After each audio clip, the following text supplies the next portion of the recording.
Bueno, buen día a todos. Un gusto estar. Nada más. ¿Listo? Buen día a todos. Un gusto estar con ustedes este viernes. Eh, Me presento rápidamente. Samuel Castillo, a sus órdenes. Les comparto un poco de mi historia. Entonces, yo trabajo en Boston Consulting Group. Hacemos consultoría estratégica para pues, grandes empresas. Tenemos oficinas, creo que como en 60, 80 países del mundo, 100 oficinas. Y entonces, pues bueno, tengo algo de experiencia ahí. Hice 3 años como analista, después me fui a hacer una maestría, un MBA a Boston, un par de años. Y luego llevo un par de años de regreso en BCG. Entonces, pues bueno, he hecho consultoría básicamente toda mi vida. No es una trayectoria tan larga, obviamente, pero bueno, es algo, es lo principal que he hecho hasta ahora. Entonces, déjenme empezar a compartir pantalla.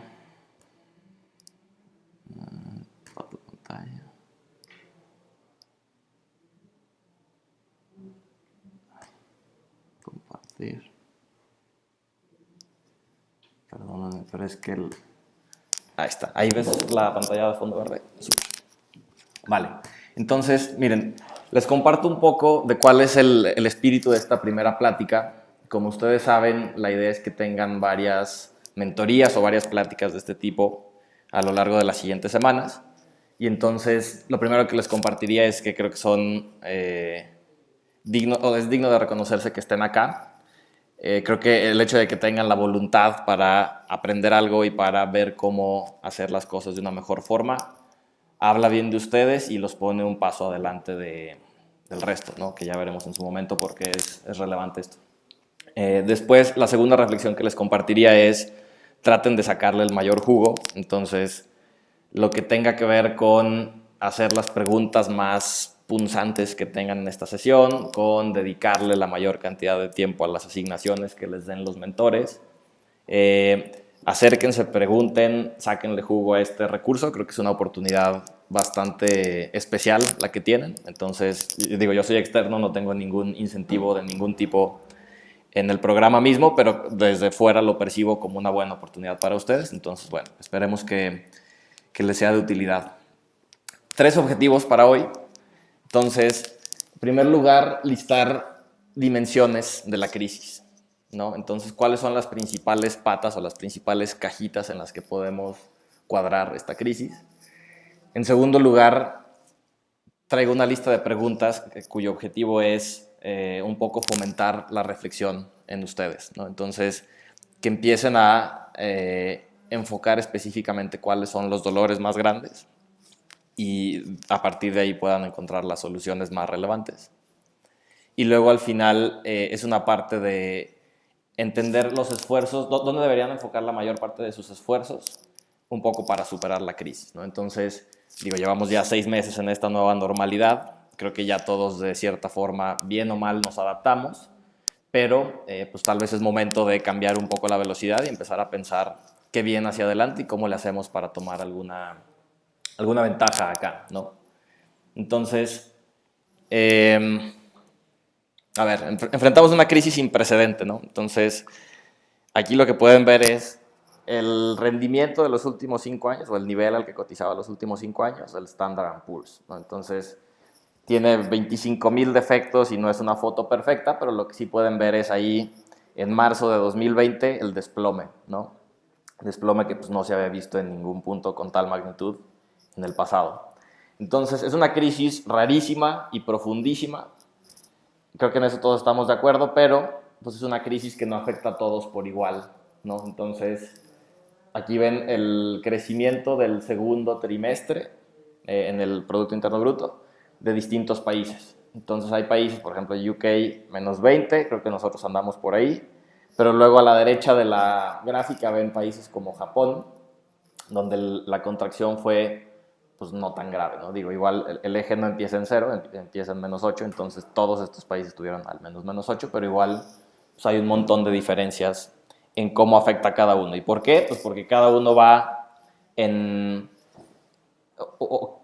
vaya, cada uno tiene distintas particularidades de la crisis. Entonces, para poder entender qué es lo que pasa, necesitamos tratar de poner un mapa mental, digamos, para la crisis. Y esta creo que es la lámina, o una de las láminas clave de la presentación. A final de cuentas, creo que lo que es valioso es encontrar el framework, que es una palabra que nosotros usamos mucho en consultoría, que es el correcto, ¿no? ¿Y qué es un framework? Pues es básicamente un mapa mental que te permite categorizar las cosas de la manera correcta, ¿no? Entonces, creo que hay dos reflexiones grandes aquí. Una es el framework que es relevante para, por ejemplo, Japón, no es el mismo del que es relevante para Estados Unidos, ¿no? ¿Por qué? Bueno, pues en Japón hay un tema cultural bien diferente. Por ejemplo, las máscaras se acostumbra a usarlas desde hace años. En Estados Unidos eso es básicamente una violación a los derechos humanos y la libertad y tal, ¿no?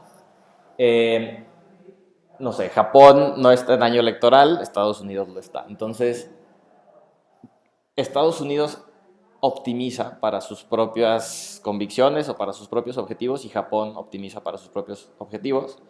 Creo que algo similar es lo que tienen que hacer ustedes, ¿no? Dependiendo del giro de su negocio, dependiendo de qué tan fuerte se hayan visto impactados, dependiendo de qué recursos tengan a la mano para hacer frente a la crisis, tienen que adaptar este mapa mental para sacarle el mayor jugo.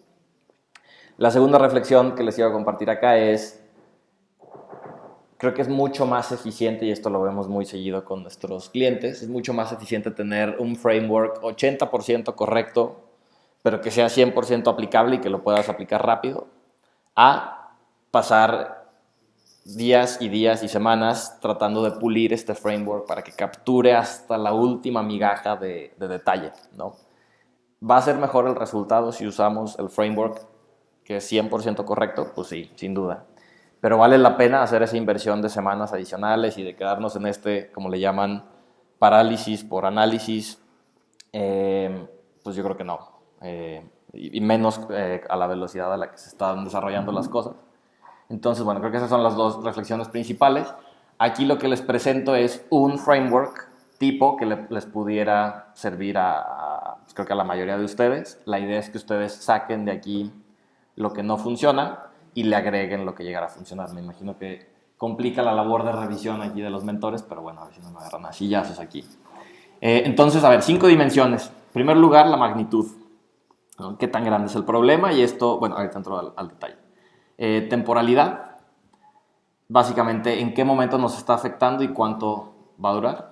Área afectada es el problema en un área como satélite del negocio o en el corazón del negocio. Tipo de problema, es un tema financiero, es un tema operativo, es un tema que depende de nosotros, de un tercero, etc. Y por último, y esta es la parte importante, pues la reacción, ¿no? ¿Cómo lo tomamos? Entonces, nuevamente, el ejercicio un poco en esta primera parte es estimular sus mentes para que ustedes puedan hacer la definición del problema y la acotación del problema de la mejor manera y que entonces salgamos de esta primera sesión o de esta primera semana de actividades con un mapeo muy claro de qué nos duele, básicamente, o qué dolor nos trajo COVID, y si hay otros dolores que vengan arrastrando desde antes, pues bienvenidos. Entonces, magnitud. 3 preguntas aquí. La primera, ¿cómo medir el impacto? ¿No? Entonces, depende cuál sea la métrica que estén ustedes utilizando, pueden tener fotografías bastante distintas de la crisis, ¿no? Obviamente tenemos que saber de qué tamaño es el impacto, esta es la más evidente.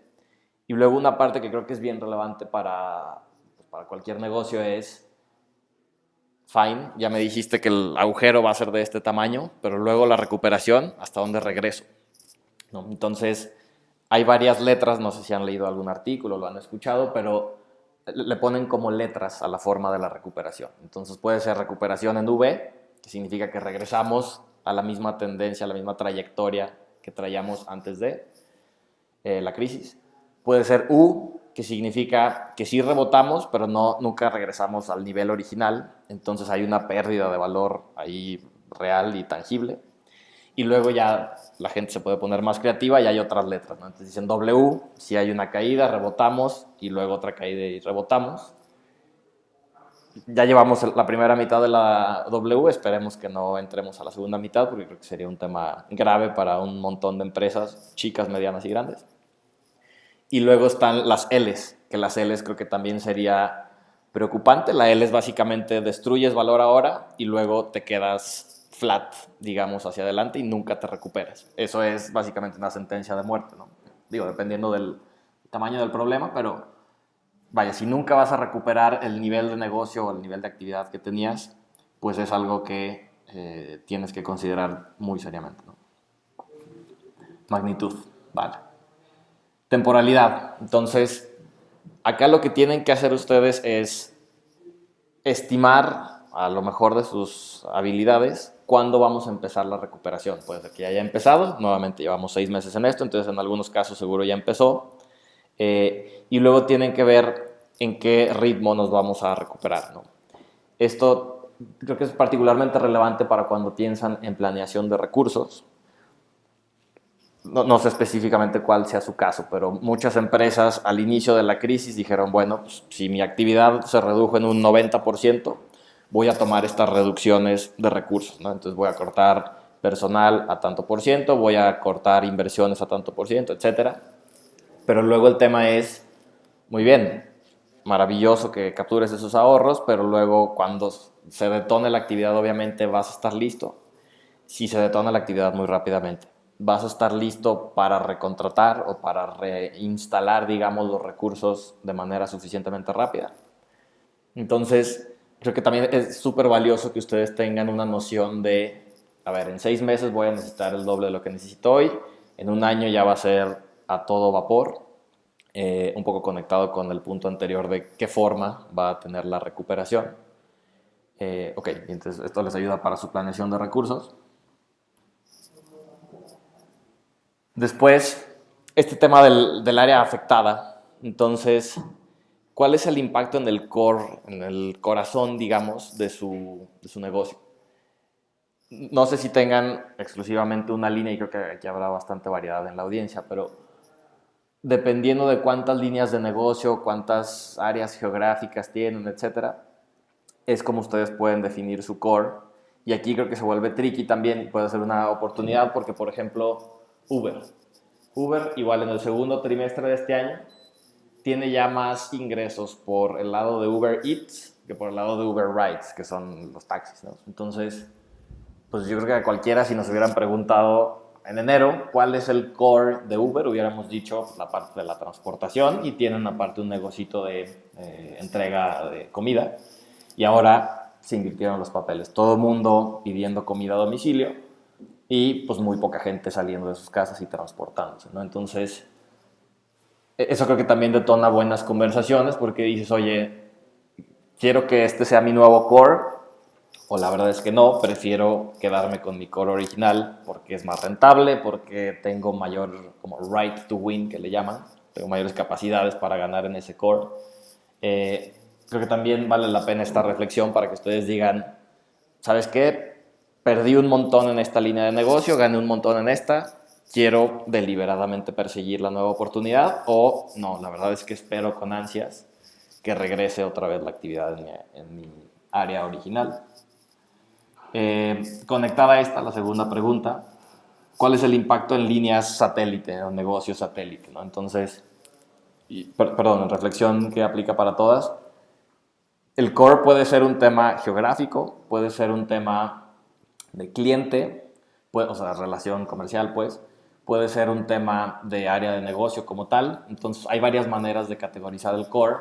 Me imagino algunas más relevantes que otras. Entonces, aquí también vale la pena que ustedes digan, a ver, una lista muy sencilla de mi geografía clave es el municipio de Villa Hidalgo, Jalisco. Muy bien.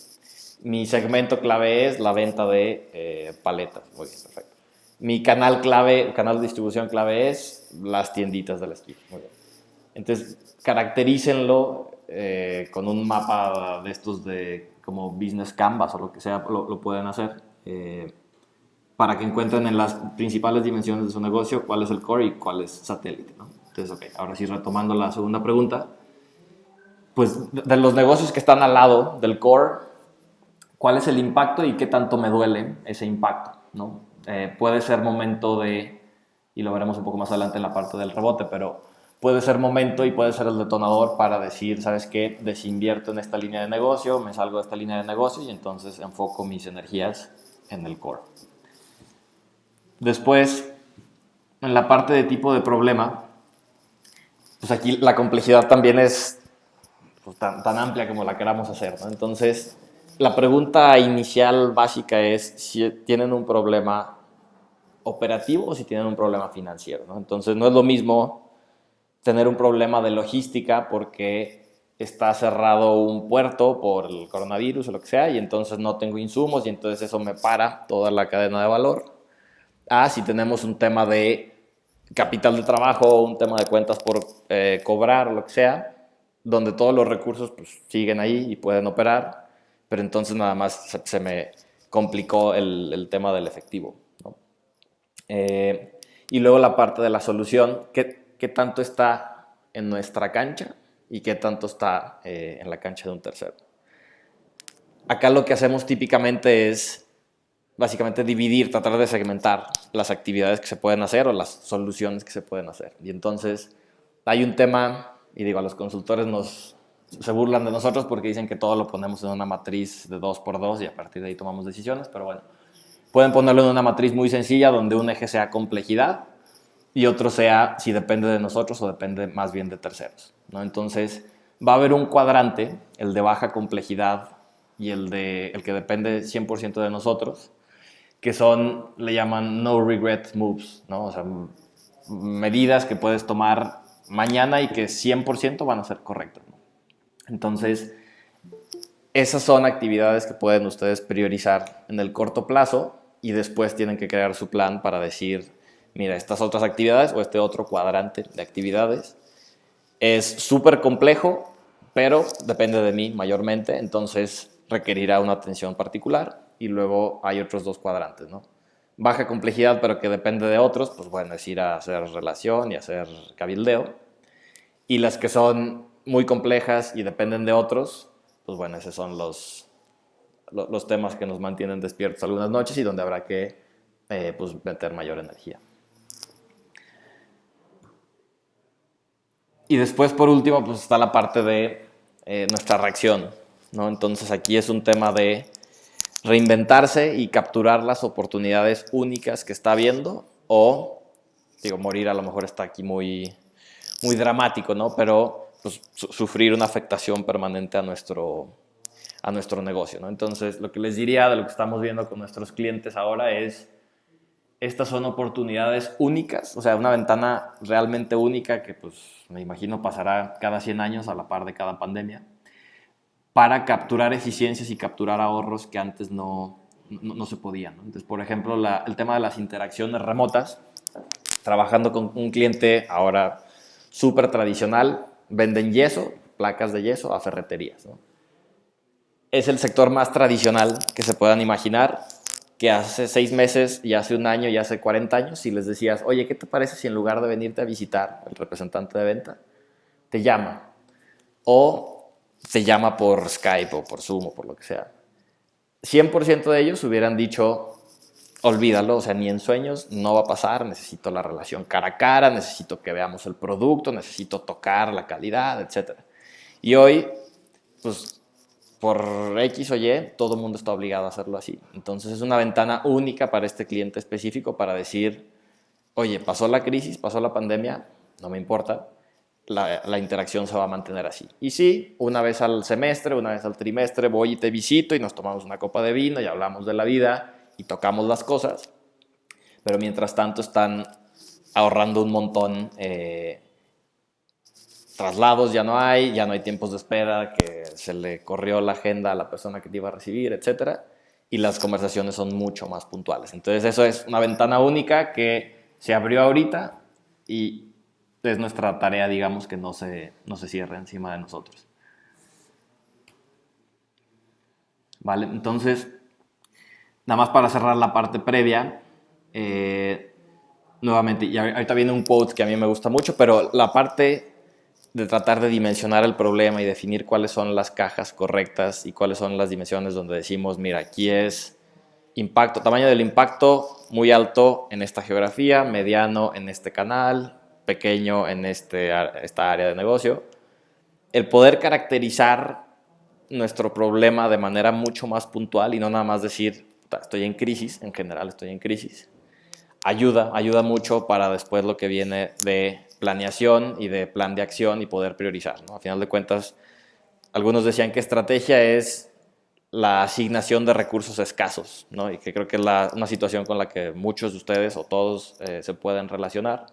Entonces, tener bien claro cuáles son los puntos de dolor o los problemas, digamos, más grandes, los medianos y los chiquitos, los que dependen de nosotros y los que dependen de los demás, es bien relevante para que ustedes puedan asignar sus recursos. Ahora sí, hacia adelante, la manera como hemos enfocado este tema de cuadrar el manejo de la crisis es en tres pasos, ¿no? Entonces, 1 y 2, cuidar a nuestra gente y proteger al negocio, ¿no? Entonces, 1, pues literalmente hay un riesgo de daño físico a nuestro personal, a nuestros colaboradores, a nuestros clientes. Y entonces, pues la primerísima prioridad es asegurar que nadie se va a contagiar, que nadie esté en un riesgo innecesario, etc. La segunda parte, pues proteger al negocio, ¿no? Entonces, nuevamente, cines, aerolíneas, cruceros, pues de repente se les esfumó el negocio a 0%, literalmente a 0%. Entonces, hay que tomar las medidas drásticas a lo mejor para proteger al negocio. Creo que estas dos, pues nuevamente, llevamos 6 meses, entonces, mal que bien, me imagino que ya las cubrieron. La que creo que vale la pena platicar a mayor detalle ahora es la número 3, ¿no? Entonces, la parte de cómo nos preparamos para lo que viene.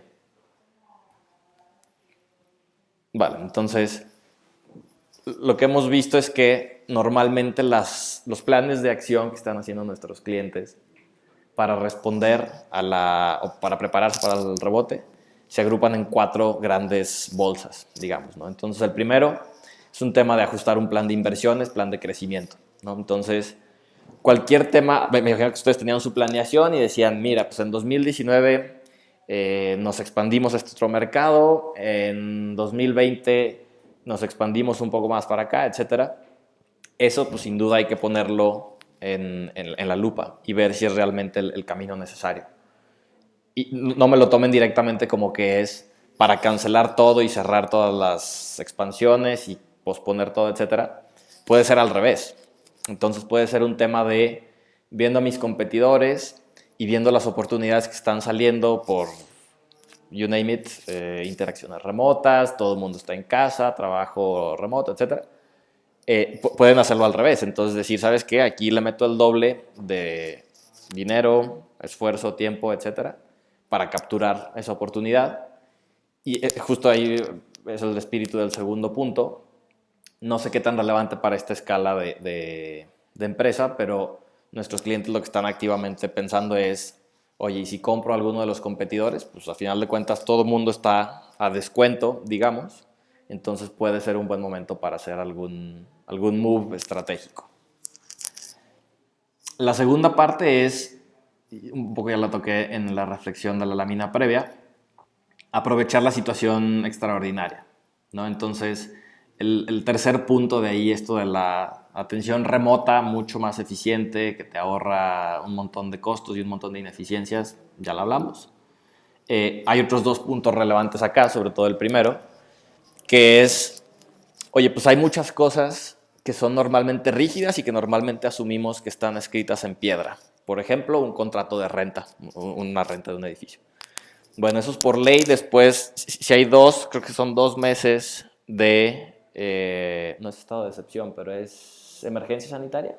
Bueno, en lo que estamos, está en la ley, en el Código Civil, que puedes renegociar, y digo, esto, por cierto, gran disclaimer, no soy experto legal, para todos los temas finos consulten a sus especialistas, pero después de 2 meses puedes renegociar las rentas, ¿no? Entonces lo que normalmente era impensable, por ejemplo, imagínense un cine, pues el cine es el ancla, una de las anclas grandes del centro comercial. Imagínense las penas que están en esos contratos para intentar salirte de uno de esos contratos. Es imposible, en esencia. Pero en esta situación ultra extraordinaria se puede, ¿no? Entonces es un panorama único para una cadena de cines. Imagínense si ustedes fueran dueños de una cadena de cines donde dices, pues sabes qué, este cine jamás me dio el retorno que esperaba, ahora está legalmente abierta la oportunidad de renegociar este contrato, entonces pues voy a perseguir esa opción. Ese es un tema más o menos legaloide, etcétera. Pero en general yo creo que todo mundo está en una situación bien particular. Entonces les aseguro que si ustedes quieren renegociar, no sé, un acuerdo de regalías o un acuerdo de revenue split, no sé, perdón por los anglicismos. Sí, cualquier acuerdo comercial, yo creo que este es un buen momento para ir a renegociar porque a final de cuentas pues hay pocas alternativas en el mercado y la actividad en general está un poco amenazada, ¿no? Entonces, el mismo ejemplo de la renta, si yo voy con mi rentero y le digo, ¿sabes qué? Quiero negociar la renta, me va a decir, no, no la negocio, porque habría de negociarla, pues yo le puedo decir, ¿sabes qué? Pues no hay una fila de renteros aquí atrás de, bueno, de personas que quieren rentar atrás de mí, entonces tienes dos alternativas, o me rentas a mí al precio reducido o se queda solo y entonces lo rentas a cero. Y luego el segundo bullet era un tema de reconocimiento de pérdidas. Creo que esto también aplica más para compañías públicas, etcétera, pero es en esencia decir, a ver, las acciones, como ya vimos, van a sufrir y van a llorar este año, entonces aprovechemos para cualquier ineficiencia que hay, que no habíamos limpiado la casa, digamos, pues de una vez reconocerla y entonces decir, ¿sabes qué? Había un activo que valía tanto en libros, pero la verdad es que nunca le sacamos el valor, entonces voy a reconocer la pérdida, tomas el impacto financiero este año y así ya tienes un muy mal 2020, pero luego estás perfectamente limpio y perfectamente listo para el rebote, en lugar de ahorita tener pues un mal, muy mal 2020 y luego 2021 decir, se me olvidó reconocer la pérdida aquella y entonces 2021 sigue siendo malo, etc. Tercera bolsa es desarrollar un diferenciador. Entonces, pues a ver, parte del cambio grande que estamos teniendo es que estamos encerrados, algunas actividades y algún tipo de estrés seguro se disparó, pero hay otros que también bajaron, ¿no? Entonces, para empezar el tema del traslado, pues ahora pasamos menos tiempo en las calles que antes, ¿no? Entonces, esos pequeños bolsitas de tiempo, creo que vale mucho la pena utilizarlas de manera concienzuda y no nada más para estar apagando fuegos y no nada más para estar persiguiendo la lista de to-dos del día de ayer, ¿no? Entonces, entiendan mejor al cliente. Yo creo que es sorprendente cómo compañías que venden billones de euros, caso de los clientes que atendemos, hacen muchas cosas porque así se hacen, ¿no? Entonces ahora con el equipo de los que venden materiales de construcción, un ejemplo rápido, creo que ya me estoy extendiendo, pero bueno, rápido. Hay un formato en Chile bien extraño de negociación donde el proveedor de los materiales va y negocia con la constructora, llegan a un acuerdo y entonces no le vende directamente el proveedor de los materiales a la constructora, sino que la constructora va al equivalente de Home Depot y ahí los compra. Y entonces es como una triangulación rara que se inventó en los 70s y todo el mundo lo ha hecho así desde entonces. Sale. Fuimos a entrevistar constructoras, fuimos a entrevistar al equivalente de Home Depot, fuimos a entrevistar a nuestro cliente para preguntarles por qué se hace así y cuáles son las ventajas. O sea, es como caricatura o como episodio del Chavo del Ocho. Todo el mundo dice, no, pues para mí es terrible este formato. Yo me imagino que lo hacemos así porque aquel es muy, muy beneficioso para aquel jugador. Ah, muy bien, vamos con aquel jugador. Oye, ¿por qué se hace así? No, pues para mí este formato es terrible, pero yo me imagino que es porque aquel otro jugador es de provecho para ellos. Ah, muy bien, vamos con ellos.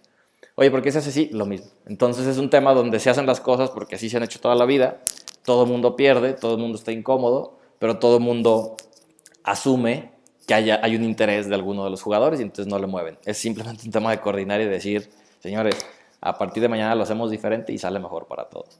Entonces tómense ese tiempo de entender lo que para ustedes a lo mejor son obviedades, no necesariamente lo son. Vale la pena retar esa creencia. Creo que ejecutar proyecto previamente pospuesto es bastante self-explanatory. Y luego la última creo que depende del giro de cada uno de sus negocios, pero entrar a un canal online, pues creo que ya es un tema innegable, ¿no? Entonces, los primeros 2 meses de la pandemia, la penetración de compras en línea en México aumentó lo mismo que había aumentado en los 10 años previos. Entonces México históricamente había estado rezagado, era un país con mucho potencial, pero como que no termina de cuajar el modelo online, sigue con mucho campo por crecer, pero bueno, en 2 meses se logró lo que se había logrado en 10 años. Sin duda vale la pena que por lo menos lo consideren, ¿no? Igual aquí en una de las pláticas con los mentores habíamos comentado del caso de un restaurante que había dicho toda la vida, de ninguna forma voy a vender mis alimentos online porque esto es un concepto, etcétera. Me gustaría saber qué piensan ahora. Y por último, ¿mande? Bueno, cerraron, ok.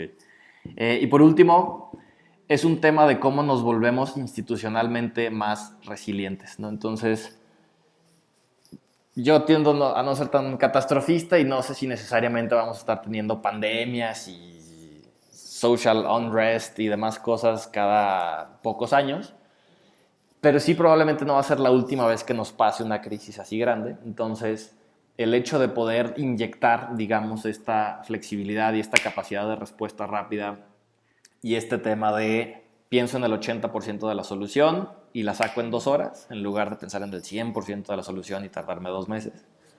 Esto es súper relevante y creo que sí es una ventaja competitiva eventualmente contra nuestros rivales. Este es el quote que les decía atrás. Entonces, pues hacer predicciones no es valioso y no es relevante por la predicción a la que llegas. Es relevante porque te obliga a pensar muchas cosas y te obliga a hacer muchas reflexiones. Entonces, intenten hacer estas predicciones, sobre todo las que tienen que ver, como ya decíamos, hasta dónde rebota mi negocio, qué tan rápido rebota mi negocio. 99.9% de probabilidad que no le van a atinar y que va a estar mal su predicción, pero van a ver la cantidad de cosas que se tienen que preguntar y que tienen que aclarar en sus mentes para poder llegar a una respuesta de decir, yo creo que va a rebotar así de rápido y así de alto. Vale, en tiempo, 10:40. ¿Qué tal? Bueno, 3 conclusiones rápidamente. Entonces, no se trata de medir el impacto por medirlo y no se trata de medirlo en términos generales o en términos que sean súper comparables contra todos los demás. Se trata de como personalizar este ejercicio para que las cosas que yo estoy midiendo sean relevantes, ¿no? A final de cuentas, piensen que lo que están midiendo, lo que están estimando, eventualmente se tiene que convertir en un plan de acción, ¿no? Entonces, de nada sirve que ustedes se pongan a contar cuántas tuercas tienen y cuántas tuercas tenían antes para entonces medir el impacto en número de tuercas. Pues eso no me sirve de nada. ¿Qué voy a hacer con esa información? Nada. Se trata de medirlo y de personalizar este framework que les comentaba para que detonen planes de acción hacia adelante. El segundo punto es justo la frase del profesor Galloway que les acabo de compartir. Y al final es pues este tema de la capacidad de reacción institucional, ¿no? Habrá muchos que siguen en modo crisis, habrá muchos que siguen en modo duelo, habrá muchos que siguen un poco aturdidos. Sáquenle ventaja a este tipo de esfuerzos porque significa que ustedes están un pasito adelante y un pasito con los ojos más claros, ¿no? Entonces, de verdad, sáquenle provecho y pues bueno, aprovechen aquí a los mentores. Listo. Bueno, muchas gracias. Déjame pongo miedo.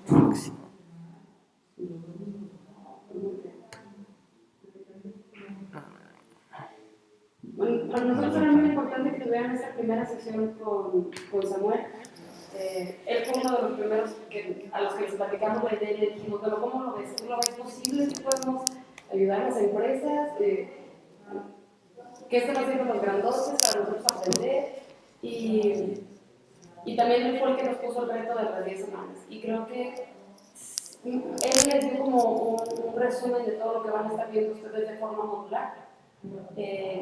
Va a ser una tarea que va a dedicar, le tiene que dedicar mucho tiempo de estar pensando, estar reflexionando cómo salvar su empresa. Realmente los que tienen información de cómo hacer las cosas y cómo se lleva haciendo son ustedes. Entonces, nosotros queremos respetar esa experiencia, pero dándoles un plan de acción. Te voy a pedir, Samuel, hay una pregunta de Alberto Rivero. Dice, ¿qué es adquirir un competidor en el tema de ajustar plan de inversiones? Alberto, si gustas puedes abrir tu micrófono y hacérselas tú verbalmente. Sí, hola Samuel, buenos días. Buen día. Estábamos en el apartado ese de prepararse al rebote. Sí. En el primer punto donde mencionaste ajustar el plan de inversiones. Entiendo que a lo mejor eso de adquirir un competidor significa que era un área de oportunidad y quieres comprar el negocio de competidor. ¿A eso te referías? Sí, ¿abro este micrófono? Vale. Sí, gracias, Alberto.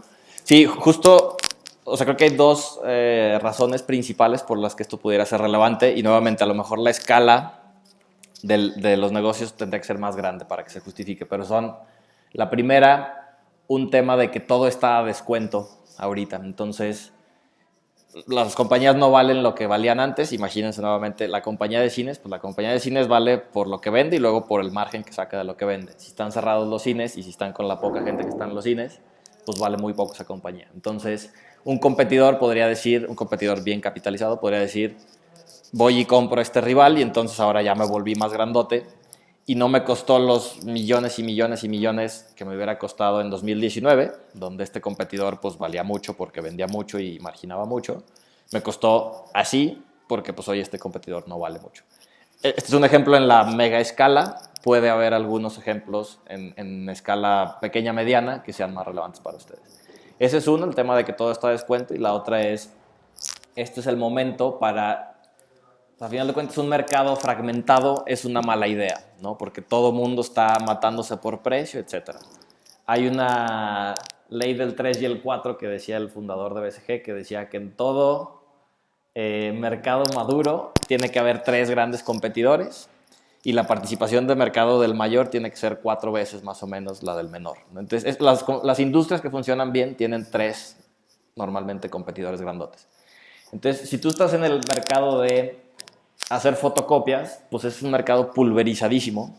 Entonces podría valer la pena ir con las que hacen fotocopias y decirle, oye, es un mal momento ahora para ustedes, te compro, ¿no? Entonces concentras un poco más, obviamente concentras más poder y más, sí, más poder de mercado, y entonces eso eventualmente te permite tener retornos más grandes, tener un mercado más estable, etc.